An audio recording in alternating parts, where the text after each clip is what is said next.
Hello, I am Debbie Nussbaum. And I'm Stacy Abrams. Welcome.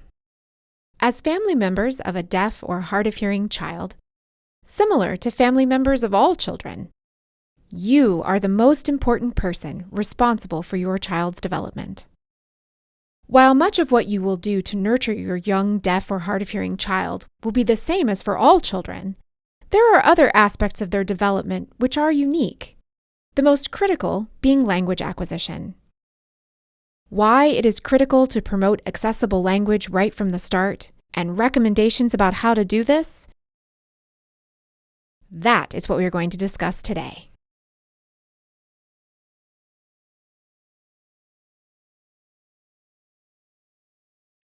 So what are we going to discuss today?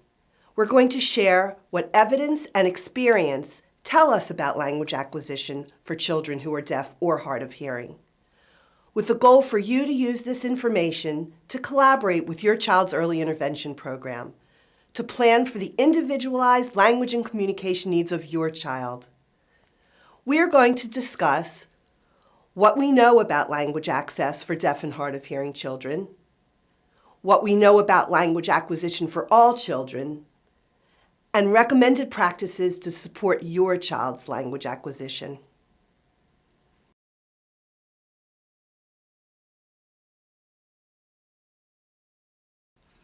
First, let's think about language. As we all know, language is at the core of every child's development. It impacts thinking, learning, reading, and relationship building with family and friends.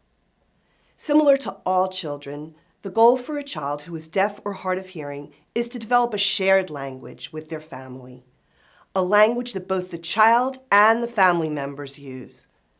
That seems basic. However, there's a challenge in achieving this goal. In most situations, a deaf or hard of hearing child is born to a hearing family, placing these families in a situation where they need to learn how to create a new family dynamic, a dynamic where the family will be learning new and different ways to communicate, a dynamic where the family will be learning how to include a deaf or hard of hearing child as an equal member of the family system, a dynamic where the family will be learning that having a deaf or hard of hearing child in the family is the responsibility to be shared by the entire family, not only the child. So as we move forward with our discussion today, let's keep in the forefront the importance of each child developing a language that the child can use for social communication as well as complex thinking and learning.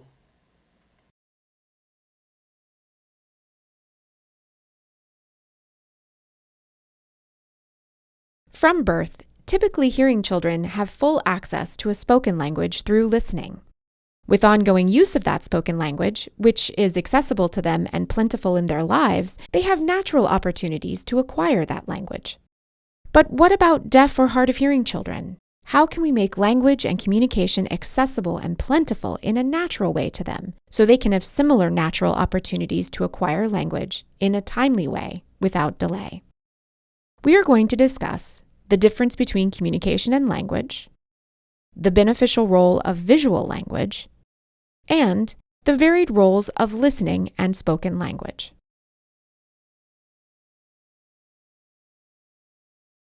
For more information about the evidence discussed throughout this presentation, see the accompanying references.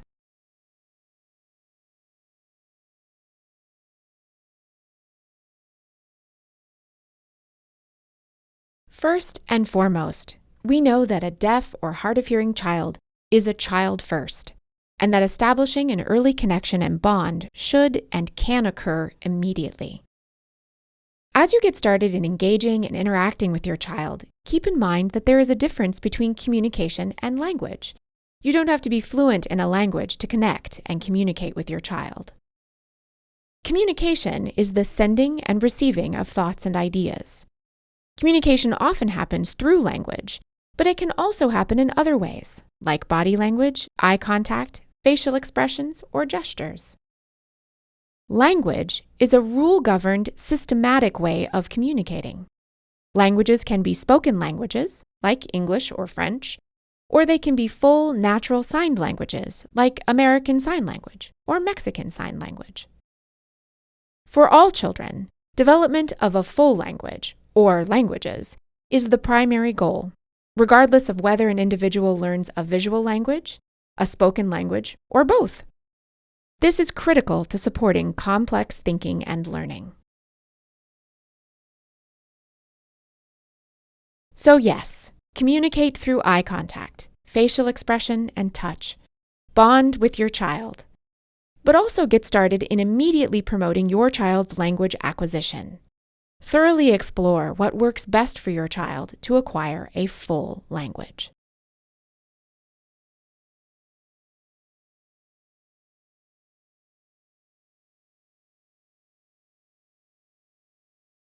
Next, it is unknown if a deaf or hard of hearing child will have the listening and spoken language ability to access and learn a full spoken language. It is known that deaf and hard of hearing children have the ability to access language visually. Evidence clearly shows the value and benefit of using a full visual language in creating an accessible shared language for a deaf or hard of hearing child. It is therefore recommended that American Sign Language be explored as an integral part of supporting a deaf or hard of hearing child's language development as soon as possible.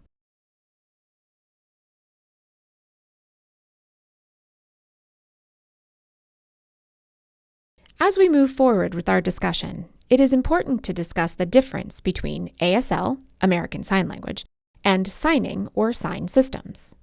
First, let's look at ASL. It is a full, natural visual language with its own grammar and syntax.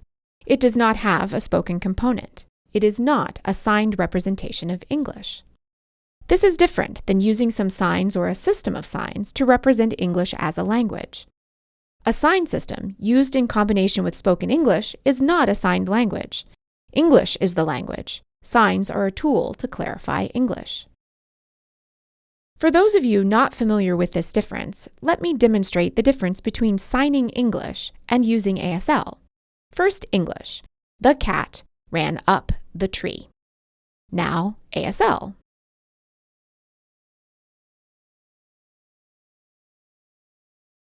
You clearly see the cat running up the tree. For this presentation, we are talking about ASL, not the use of sign systems.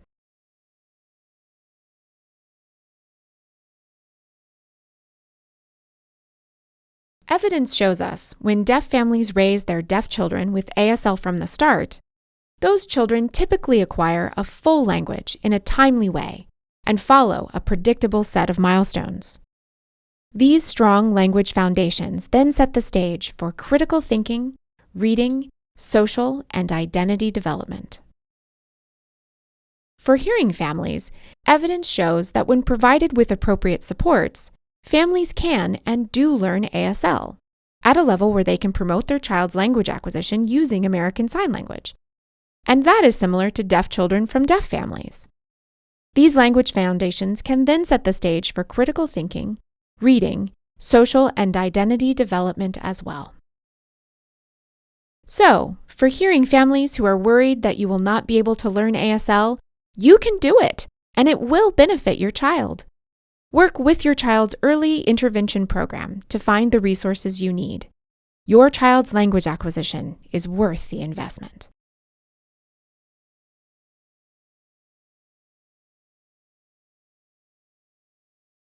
We also know from the evidence that each deaf or hard of hearing child is individual in their listening abilities, and that hearing aids and cochlear implants will hold different levels of benefit for each child.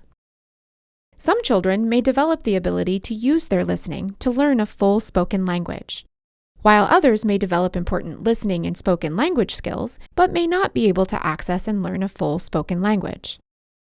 The bottom line is this. Often, it is not possible to know where a child will fall on the continuum of developing these abilities.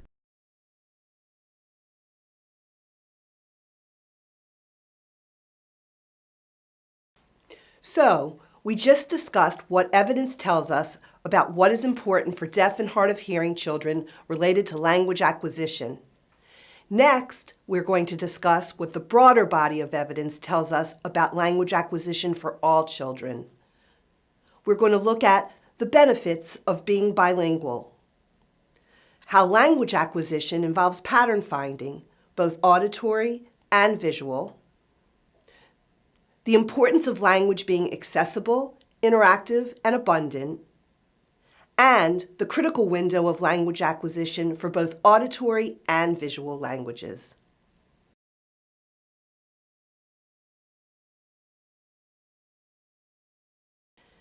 The Center for Visual Language and Learning, VL2, and the Brain and Language Laboratory for Neuroimaging, BL2, at Gallaudet University, as well as others, have documented that the brain gains enormous benefits for language processing and thinking from early exposure to two languages. This evidence has shown that the benefits of being bilingual do not apply only to two spoken languages, but to becoming bilingual in a visual and a spoken language, such as American Sign Language and English.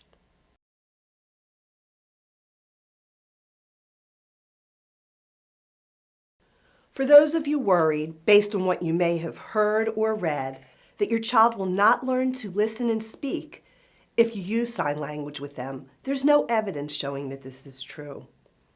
It is important to understand that development of listening and speaking skills is impacted by many interwoven factors related to the child, the technology they are using, and the child's language environment, and to blame sign language alone is incorrect. In fact, VL2 and BL2 have busted that myth, showing that children who have early visual language foundations in ASL, when they also have the ability to access speech through hearing aids or cochlear implants, as well as opportunities to develop and use spoken language, do develop competence in listening, speech, and spoken English. Facilitating, using, and valuing development of both ASL and spoken English does not inhibit development of either.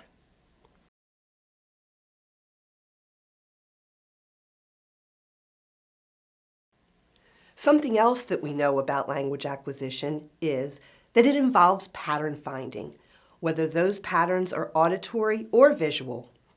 For example, when a hearing baby repeatedly hears the sounds in the word mama associated with the baby's mother, those patterns slowly become the word for mother. Similarly, when a baby repeatedly sees the pattern of the moving open hand shape on the chin, those hand movements become the word for mother as well. Babies' brains automatically seek out linguistic patterns, then form rules based on them. The brain is wired to learn language, yet the brain is not biased to learning only spoken language patterns. Evidence shows that the brain is capable of learning the patterns of both, if those patterns are accessible.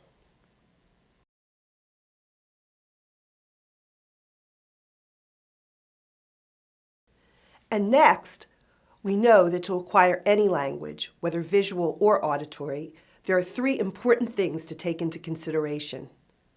The language must be accessible to the child must be able to interact with the language, and the language must be abundant in the child's environment.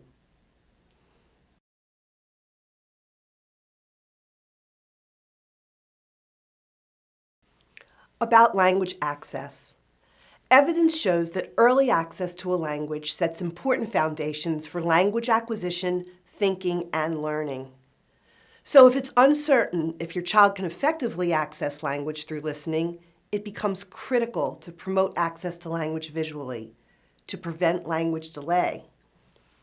Exploring a child's ability to access and learn spoken language is also important. However, as mentioned earlier, each child's abilities and outcomes in this area of development will differ.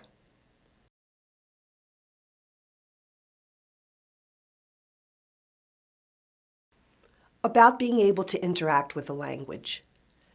The Center on the Developing Child at Harvard University describes this as serve and return.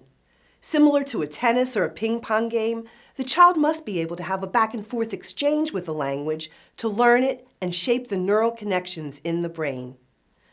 A child must have enough competence in a language to participate in this exchange, whether using a visual or a spoken language. And again, some deaf or hard of hearing children will develop the ability to interact with a spoken language, while others may not. With either language or modality, even when a child has access, it may take a while for interaction to happen. Understanding of words typically precedes use of words, whether spoken or signed.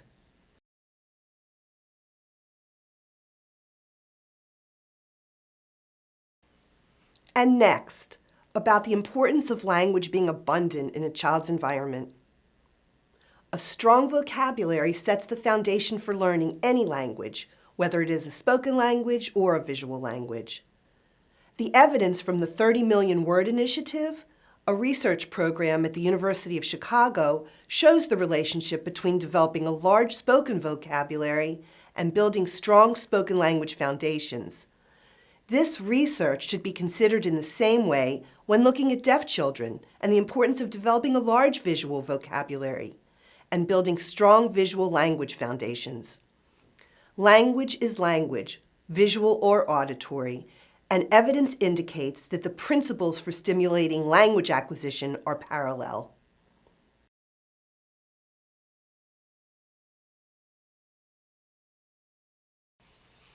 And last about language acquisition, we will discuss what is often referred to as the critical window for language learning.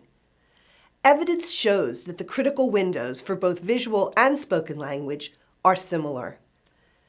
Evidence also shows that if the critical language learning times are missed, that it is a challenge for a child to catch up. The evidence points to the importance of stimulating both American Sign Language and spoken English early in a child's life.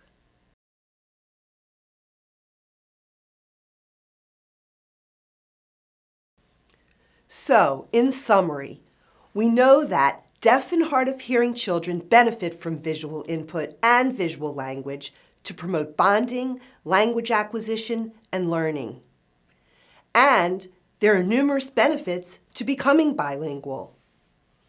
And language acquisition involves pattern finding, whether visual or auditory. And for a child to develop language, it must be accessible, interactive, and abundant.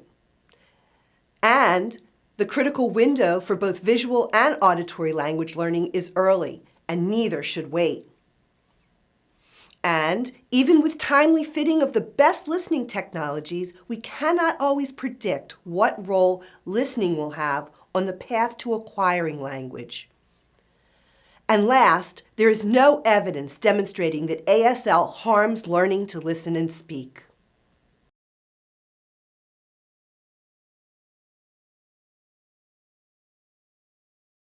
To learn more about many of the topics we have discussed, you may be interested in viewing these webcasts developed at the Clare Center. Language Learning Through the Eye and Ear, and Maximizing Language Acquisition, ASL and Spoken English.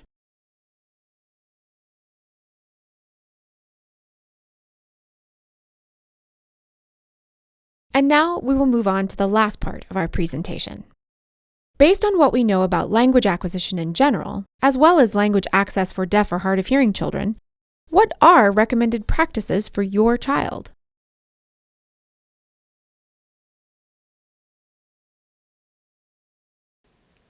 First, let's look at what you may find in some early intervention programs. You may see practices that overlook the evidence we just discussed about the benefits of early visual language. It is not uncommon to see recommendations focusing first or primarily on listening and spoken language. When signing is recommended, it is usually the addition of signs or a sign system to support English. ASL is typically recommended less often, despite what the evidence shows. Oftentimes, signing of any type is not added until a child is not developing as hoped with their spoken English, and a language delay has already emerged.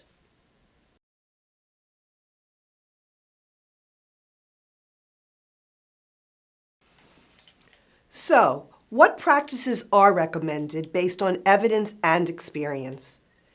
It is recommended that early intervention practices move away from what was just described and move to what evidence and experience tell us makes sense for deaf or hard of hearing children.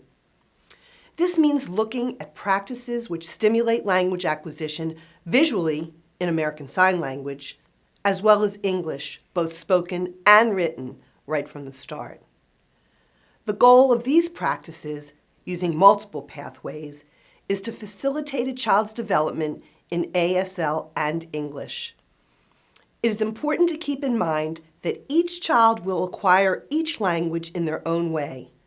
Some may demonstrate stronger language abilities in ASL, some in spoken English, and some may develop similar abilities in both ASL and spoken English. Of course, the goal is for all children to be equally proficient in reading and writing English.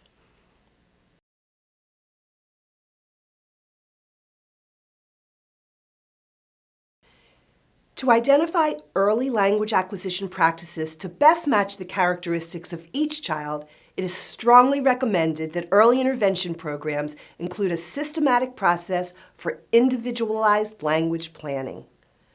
The planning process should be based on both formal and informal hearing, language, and communication assessments, with assessment information used to guide recommendations to support a child's language acquisition in both ASL and spoken English.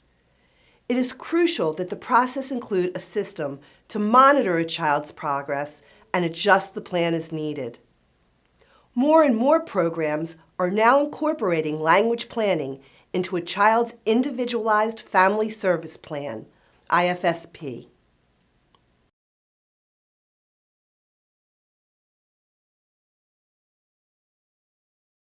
Next, we would like to discuss the importance of early intervention programs, including opportunities for families to learn from and interact with deaf and hard of hearing adults and members of the deaf community. Many early intervention programs now provide support from deaf mentors. Deaf mentor programs offer hearing families the opportunity to learn ASL from native ASL users, as well as gain valuable insight from deaf adults about what it is like to grow up deaf. If your program does not include deaf professionals or offer deaf mentoring services, ask your early intervention providers to guide you in locating opportunities to meet and interact with deaf people within your community.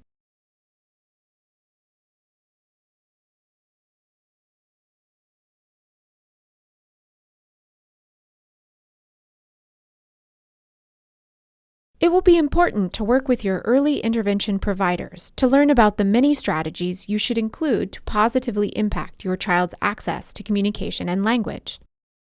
For example, learning how to position your child so they can best see you and interact with you and the environment. And if your child is using listening technologies, how to best position them to listen.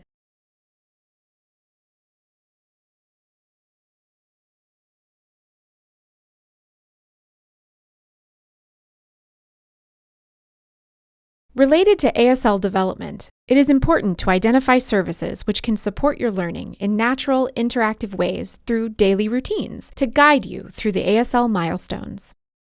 We already discussed deaf mentor services, and resources are now becoming available online to guide learning and interaction in ASL. An important strategy to incorporate to support your child's ASL development is to sign as much as possible around your child, even when you are not communicating to your child directly. Hearing children learn much of their language from overhearing communication all around them. In the same way, deaf children need to oversee language too.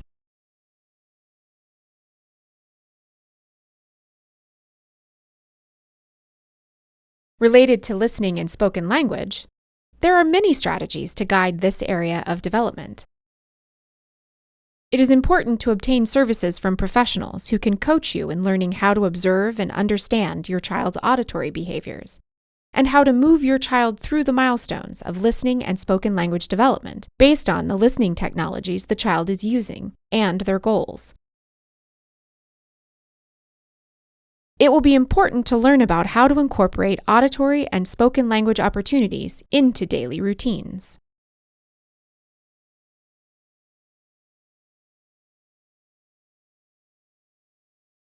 Also, always keep in mind the importance of literacy development in planning for your child's language acquisition. It is important to learn about strategies to link both ASL and spoken language to print for reading and writing.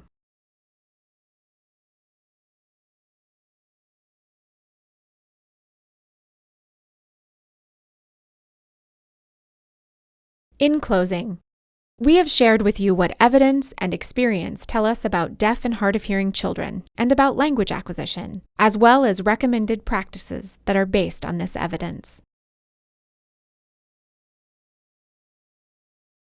We hope that you will now use this information in advocating and planning for your child's language acquisition.